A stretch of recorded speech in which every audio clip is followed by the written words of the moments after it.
What? On video. That's what she wanted. I'm going to read you a story called The Forum Trunk. Forum happened was a past holiday past this year, so later I'm going to read another story from a holiday that's coming up. But, no. Okay. Once upon a time, in the town of Helm, there was an old Melamed, a Hebrew teacher named Yaakov, and his wife, named Reshka. They were very, very poor and lived in a little house right on top of a hill, on the same street as the synagogue.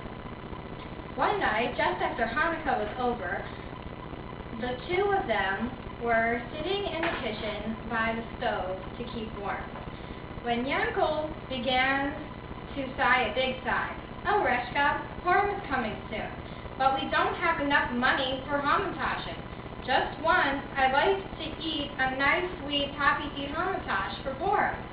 And Reshka said, "Oh, Yaakov, you are right. I too would love to have hamantash for Purim, but where will we get the money to pay for it?" Suddenly, Yaakov had an idea. "I know what," he said. "You know that old trunk that was given to you as a dowry? The one with the wheels on it, that we keep it in the attic? Let's bring it down, and once a week you will put in a coin. Then I will put in a coin, and by the time Purim comes around, we'll have saved enough money for hamantash." The first week, everything went just as they had planned. Yaakov put in his coin, and Reshka put in her coin. But the next week, Yaakov thought to himself, "Why should I put in a coin? My salary is small enough as it is. Let Reshka put in her share. She has saved more than enough." And when it came to Reshka's turn, she thought to herself, "Why should I put in even a groschen? I barely have enough to pay the bills as it is. Let Yaakov put his own coins in." And so it went, week after week, and neither of them knew what the other was up to. "It was the day before Purim," Yaakov said. "It's time to open up our trunk."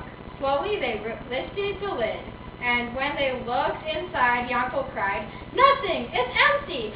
Everybody has stolen our savings!" "A thief has been in our house!" shrieked Reshka.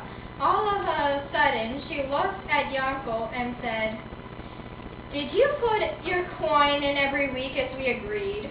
And Yaakov looked at her and said, "No, why should I? Didn't you put in yours?" Reshka shook her head.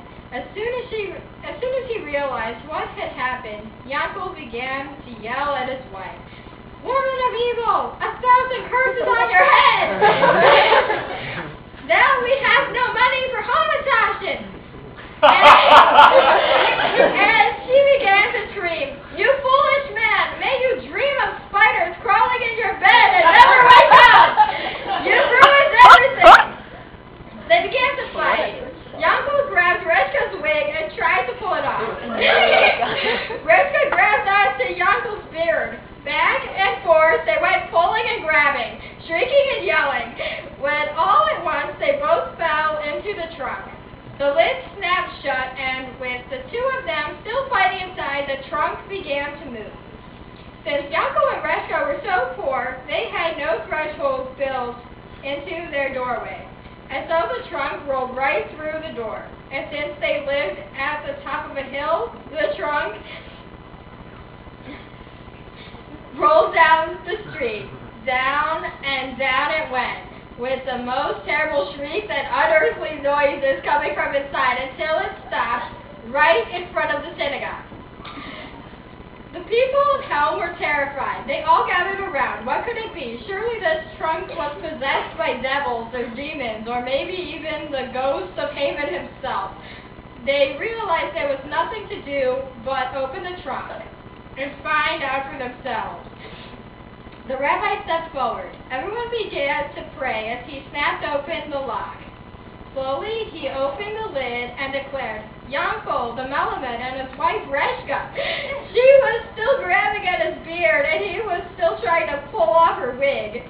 When the people of Helm heard their story, they sent Yaakov and Reshka a basket of hamantaschen for each.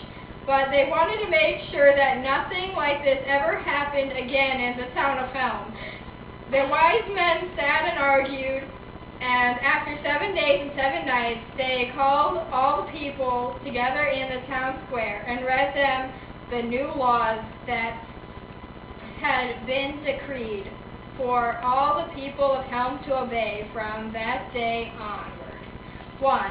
No Melibid could ever again live on the same street as the synagogue. 2. Every door in Helm must have a threshold. 3. Never again in Helm could a trunk be built with wheels. As we just read the other